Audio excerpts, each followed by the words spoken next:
Time दिया गया है, कोर्ट ने एडजन किया है 30th के लिए, ठीक, जो भी होगा वो 30th। क्या मांगा क्या है कोर्ट ने, कौन सा डॉक्यूमेंट? हमने सिर्फ कोर्ट ने कोई डॉक्यूमेंट नहीं मांगे, सिर्फ वो हमने मीटिंग की प्रेयर की थी, जिसके लिए उन्होंने कहा है कि 30th को इसको आप फर्दर वोट करेंगे। ठीक, आपकी मुलाकात की दरख्वास्त पर। बिस्मिल्लाहिर्रहमानिर्रहीम, अस्सलाम वालेकुम। मैं हूं शाहिद सकलैन और आप देख रहे हैं मेरा यूट्यूब चैनल। 17 नवंबर है, जुमेरात का दिन है और आज की इस वीडियो में ज़रा दिन को होने वाली समाअत के हवाले से बात करेंगे। मगवी हज़ारा केस में ज़हीर की 2 दरख्वास्तों के ऊपर समाअत, एक दरख्वास्त 164 के बयान वाली की समाअत के अहवाल मैंने आपके सामने रख दिया था, लेकिन कुछ नई चीज़ें, कुछ और चीज़ें जो उससे रेलिवेंट थी, अदालत के अंदर क्या कुछ हुआ, नए वकील साहब जो हैं वो कैसे वकील हैं, किसने करके दिए हैं, कहाँ से आए हैं और कितनी उम्मीदें हैं ज़हीर को इस मामले के ऊपर कि वो जो है इसमें कामयाब हो जाएगा। और आज दलाइल की जगह पर कुरान और सुन्नत के हवाले देकर क्या कुछ कहा गया और केस को किस तरह मजहबी रंग या उस तरह ले जाने की कोशिश की जा रही है। और एक और कोशिश भी की जा रही है कि ये मामला सिंध का है ही नहीं, पंजाब का है। जो पुराने वकला भी कोशिश करते रहे वो कामयाब नहीं हुए। क्या उमर फ़ारूक साहब जो नए मोहम्मद फ़ारूक साहब जो हैं, जो नए वकील हैं, क्या वो कामयाब होंगे या नहीं कामयाब होंगे? आज की इस वीडियो में ये सारी चीज़ें आपके सामने रखेंगे। आपको बताया था दिन को समाअत हुई जी। पहली तो जो दरख्वास्त थी 164 के बयान वाली, नॉट प्रेस, वो दरख्वास्त वापस ले ली गई और उसके ऊपर कहा गया कि क्योंकि पहले से क्योंकि ज़ाहिर बात है हर वकील की अपनी एक स्ट्रेटजी होती है, हर वकील की अपनी एक तरीक़ाकार होता है, ज़ाहिर बात है उसने अपने तरीके के मुताबिक चलना होता है। मोहम्मद फ़ारूक एडवोकेट साहब कहा यह जाता है, जो कराची में केसेस कवर करते हैं, कोर्ट कवर करते हैं, जो सहाफ़ी दोस्त हैं वो ये बताते हैं कि क्रिमिनल केसेस के जो है ये ज़बरदस्त माहिर आदमी हैं, अच्छे वकील हैं और ये जो है बाकायदा तौर पे बड़े मतलब अच्छे तरीके से ये केसेस डील करते हैं जो क्रिमिनल केसेस होते हैं। क्योंकि ज़ाहिर बात है क्रिमिनल प्रोसीडिंग्स हैं, ज़हीर वगैरह के ख़िलाफ़ भी, तो इन्होंने ये बेहतर समझा कि जी कोई ऐसा ही वकील किया जाए। और इनके सामने मिसाल थी उन लोगों की, ज़ाहिर बात है जिनको ये अपने प्रोग्राम्स में भी लेते रहे, अपने साथ इनका जो है एक अच्छा ताल्लुक़ भी है। निमरा काज़मी वगैरह वाले केसेस के हवाले से बात कर रहा हूँ, तो उस केस में भी ये वकील थे और इन्होंने ही निमरा काज़मी को जो है अपने उनके जो मुबैना शोहर जो अब जिनके साथ वो मौजूद है, शाहरुख गलबन नाम था अगर मुझे थोड़ा सा याद है तो उसको जो है यही वकील साहब ने केस लड़ा था और ये उसमें कामयाब हुए थे। और यकीनी तौर पे ये वकील और इसका मशवरा जो है ये सहूलतकारों की तरफ से भी दिया गया है और बाकायदा तौर पे ज़ाहिर बात है ये वकील भी सहूलतकारों की तरफ से अरेंज करके ज़हीर को दिया गया है और कहा गया है कि पुत्र फ़िक्र ना कर, हम अभी तक जो है आपके साथ खड़े हैं और ये वकील साहब जो है आपको वहाँ मुश्किलात से निकालेंगे। अब आगे देखते हैं, क्योंकि ज़ाहिर बात है एक बड़ी कॉमन सी बात है, बड़ी कॉमन सी, मैं ये थोड़ा सा वीडियो में थोड़ी शुरू में आपको बता दूं, बड़ी कॉमन सी बात है कि निमरा काज़मी और मगवी हज़ारा के केस में बहुत ज़्यादा डिफरेंसेस हैं, इसमें कोई शक नहीं है। उसकी उम्र का फ़र्क है, वो लड़की बड़ी उम्र की थी और जो है उसके अलावा जो है और भी बहुत सारे ऐसे मामला थे कि इस केस को उस केस के साथ जो है वो नहीं किया जा सकता कंपेयर। लेकिन ठीक है, वो उस केस में उसके वकील थे और वो केस उन्होंने क्लियर किया। तो बहरहाल ज़हीर को भी ये उम्मीद दिलाई गई है कि जी, लेकिन पहले दिन इन उम्मीदों के ऊपर पानी फिरा है। आज की जो समाअत है वो सामने आपके सामने रख देता हूँ। पहले ही समाअत में जो मुलज़िम के वकील फ़ारूक साहब थे, उन्होंने अदालत को कहा कि देखें जी, मियाँ बीवी के भी कोई हकूक़ होते हैं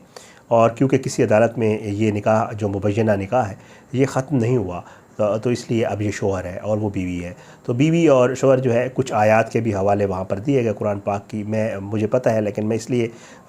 उन आयात का नाम नहीं ले रहा। हो सकता है मैं या सुनने वालों ने कहीं गलती की हो तो ज़ाहिर बात है गुनाह की बात है। बहरहाल कुरान पाक की आयात के हवाले देकर ये कहा गया कि जी ज़ाहिर बात है मियाँ बीवी एक दूसरे का लिबास होते हैं और क्योंकि निकाह ख़त्म नहीं हुआ तो हक़ बनता है, मियाँ बीवी के कुछ हकूक़ होते हैं, इसलिए जो है मियाँ को जो है वो इजाज़त दी जाए कि वो अपनी बीवी से मुलाकात कर सके। और उसके अलावा जो है उन्होंने जो है कहा कि जी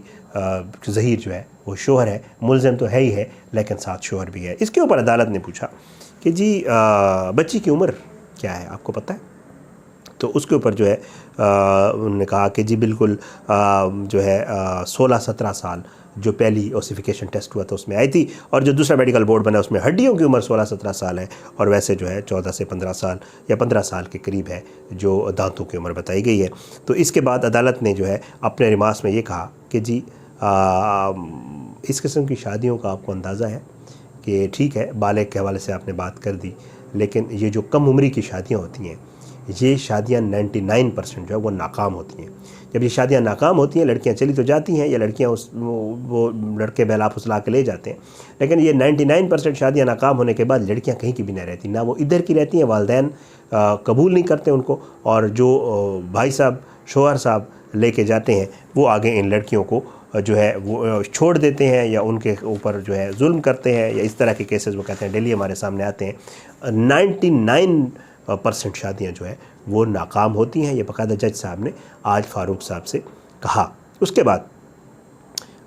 जो है उन्होंने कहा कि जी उम्र के ऊपर फिर उन्होंने ये कहा कि जी देखें जो है ये केस तो जो है शादी जो है वो सिंध में हुई ही नहीं है,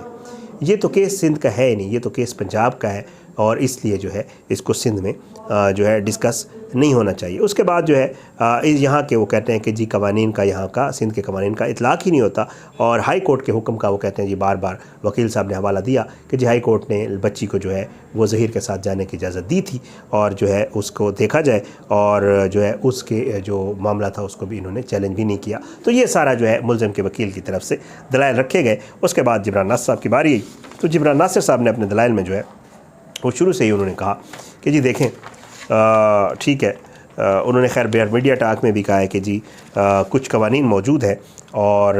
उन कवानीन को भी ज़रूर देखना चाहिए। उन्होंने कहा कि जी 10 रुकनी मेडिकल बोर्ड बना था और उसकी मुत्तफ़िक़ा राय ये थी कि लड़की की उम्र 15 साल के करीब है, और जो है ये मामला जो है आपको पता है कि इसमें जो दफ़ात लगी हुई हैं, जज साहब से जिब्रान नासिर साहब ने कहा कि एक तो बच्ची माइनर है, जो मेडिकल बोर्ड बना उन्होंने छोटी उम्र लिखी माइनर, दूसरा इसमें जो दफ़ात लगी वो चाइल्ड ट्रैफिकिंग की भी हैं। चाइल्ड ट्रैफिकिंग वाला जो मामला होता है उसका एक तो कोर्ट्स अलग होती हैं और वो कोर्ट अलग है, उसमें ये मामला चल रहा है, और दूसरा जो है उसका ट्रायल भी ज़रा मुख्तलिफ़ तरीके से होता है, और इन चीज़ों को भी आप मद्देनज़र रखें। उसके बाद वो कहते हैं कि जी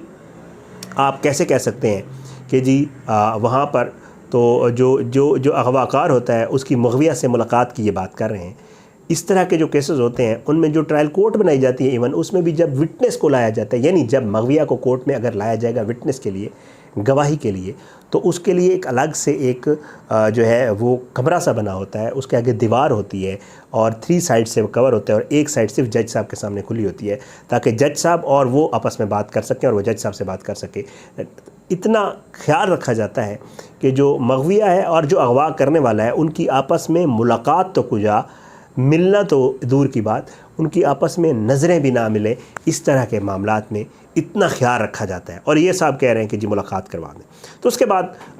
जो जज साहब थे उन्होंने कहा कि यार ये भी तो देखना होगा कि क्या